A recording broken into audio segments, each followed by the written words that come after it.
Ever picture yourself cruising down the highway, behind the wheel of a brand new electric car? Yeah. Like really feeling good about being a part of a greener future. Well, that future, it might actually depend on what happens right here in North Carolina. We're going deep on the potential comeback of lithium mining in the state. And let me tell you, it's a topic that's sparking both excitement and some serious concern, too. It all comes down to lithium.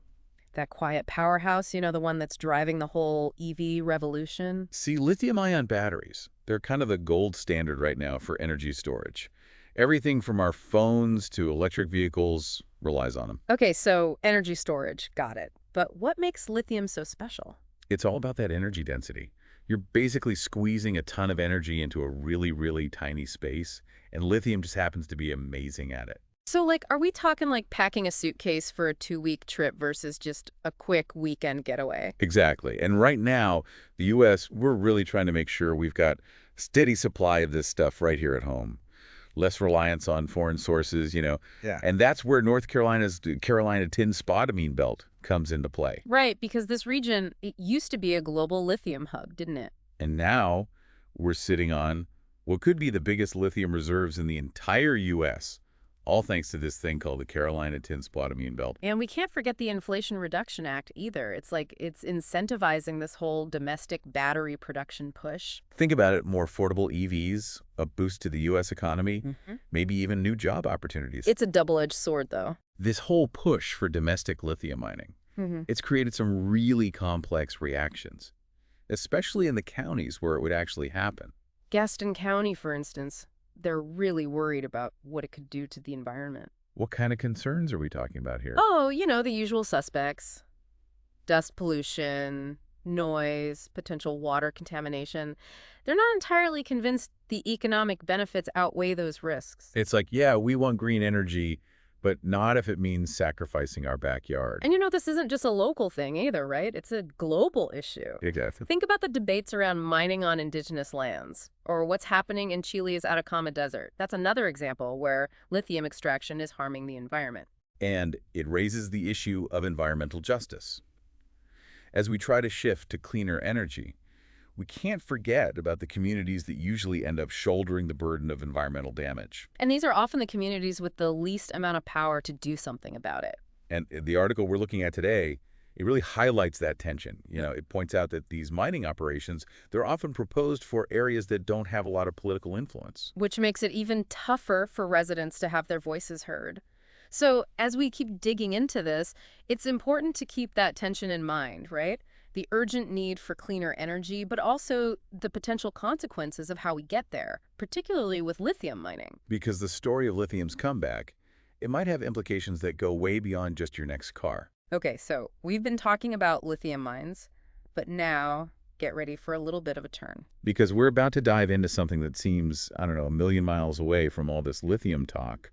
But stick with me. Trust me on this one. It's all connected, I promise.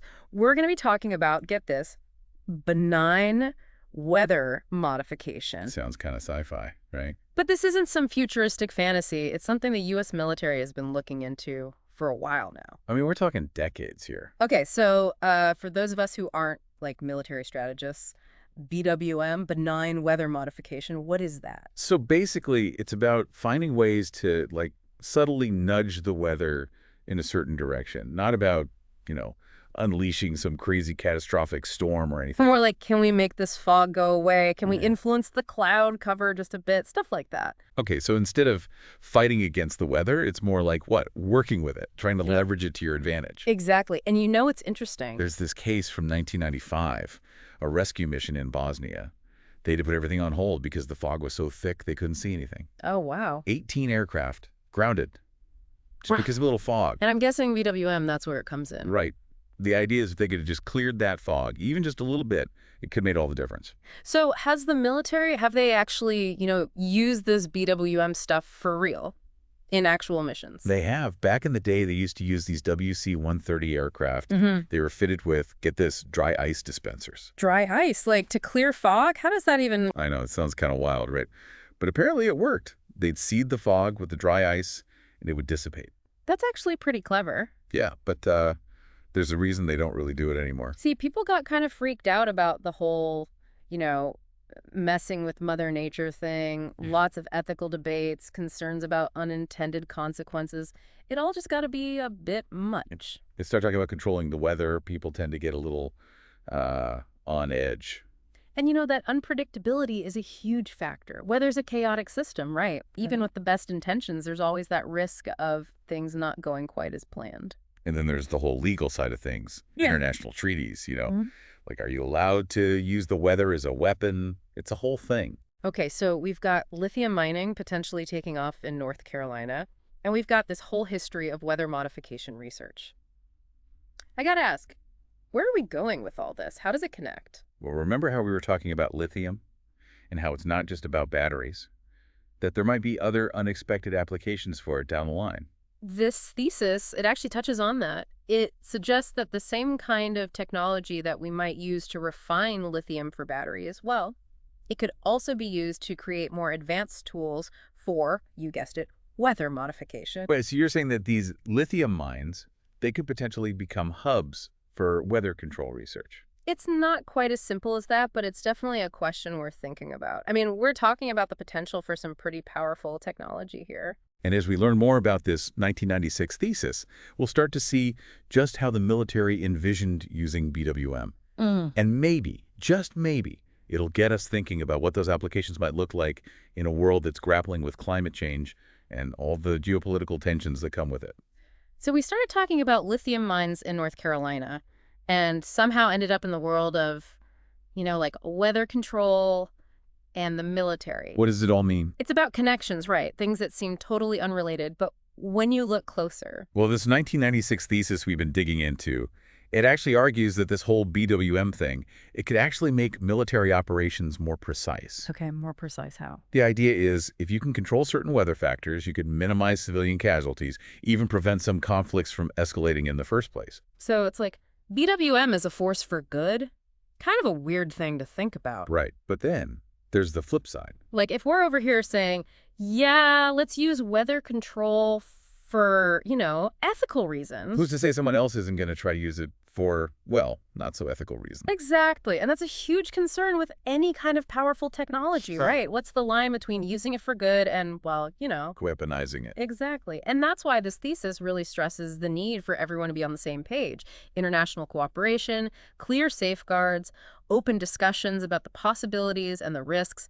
We can't just pretend this stuff isn't happening. This 1996 thesis, it's like a time capsule.